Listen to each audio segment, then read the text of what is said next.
हनुमान चालिसाको कुरा गरौँ। यो एउटा उपायलाई बुझ्नुभयो भने तपाईँको लगभग बाँकी जति सबै उपाय गर्नुहुन्छ त्यो फाप्ने छ। हामीले धेरै पटक सुनेको छौँ कि हनुमान चालिसा हामीले एकचोटि पढ्नुपर्छ, 100 चोटि पढ्नुपर्छ, 7 चोटि पढ्नुपर्छ, दिनको 100 चोटि पढ्नुपर्छ या दिनको 11 चोटि पढ्नुपर्छ।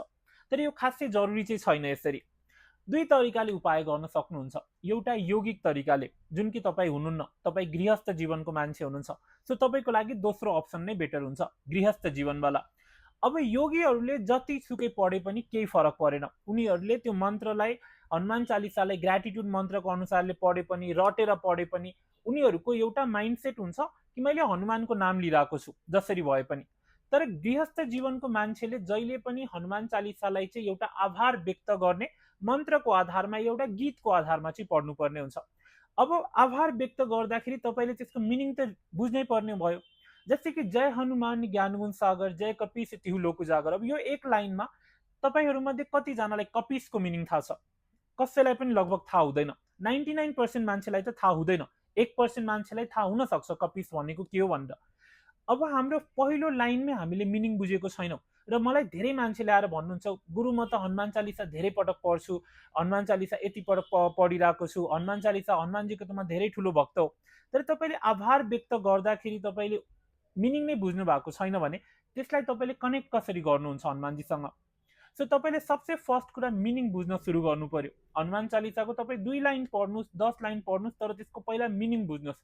हरेक दिन त्यसको मिनिङसँगै पढ्न बस्नुहोस्। तपाईँले 1 हप्ता, 2 हप्ता, बढी से बढी 1 महिनामा सबै मिनिङ बुझिसक्नुहुन्छ। त्यसपछि अब जस्तै जय कपीस तिहु लोक उजागर भन्दाखेरि जस्ट एउटा नर्मल लाइन, कुनै हामीले नबुझेको लाइन पढेको जस्तै भयो।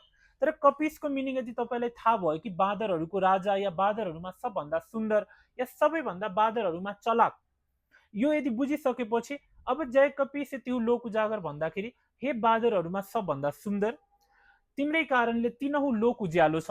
अब यो जब तपाईँको मनमा आउन थाल्छ तब तपाईँले कनेक्ट पनि गर्न थाल्नुहुन्छ। किनकि मिनिङ नबुझिसकेपछि त्यो कालो अक्षर भैँसी बराबर भने जस्तै नै हो। त्यहाँनिर त्यसले तपाईँको लाइफमा कुनै पनि इम्प्याक्टै पारेन।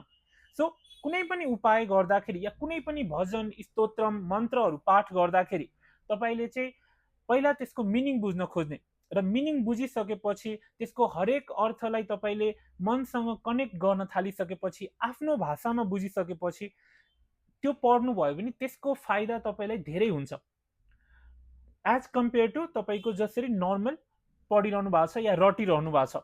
कुनै कुनै मन्त्रहरूको मिनिङ हुँदैन, जस्तै बीज मन्त्रहरू भयो होइन, त्यसको मिनिङ हुँदैन, त्यो चाहिँ रट्नकै लागि बनाएको। तर जुन भजन छ, तपाईँको चालिसाहरू भयो, स्तोत्रमहरू भयो, यो मिनिङको लागि हो। यो चाहिँ पहिला अब कसैले अवधि भाषामा लेखे, उसको भाषा अवधि थियो, कसैले संस्कृतमा लेखेको होला, तर तपाईँको भाषा त नेपाली हो, या तपाईँको भाषा कुनै पनि हुनसक्छ, नेवारी, XYZ जे पनि। सो त्यसमा चाहिँ तपाईँले पहिला बुझ्न खोज्ने, र बुझिसकेपछि चाहिँ त्यो उपायलाई गर्नुभयो भने या त्यो मन्त्रलाई पढ्नुभयो भने त्यसलाई कनेक्ट गर्न सक्नुहुन्छ। र यदि तपाईँले कनेक्ट गर्न सक्नुभयो भने त्यो उपायले तपाईँलाई एकदमै पोजिटिभ तरिकाले हेल्प पनि गर्नेछ र तपाईँको जीवनमा फाइदा पनि पुर्याउनेछ। नमस्ते।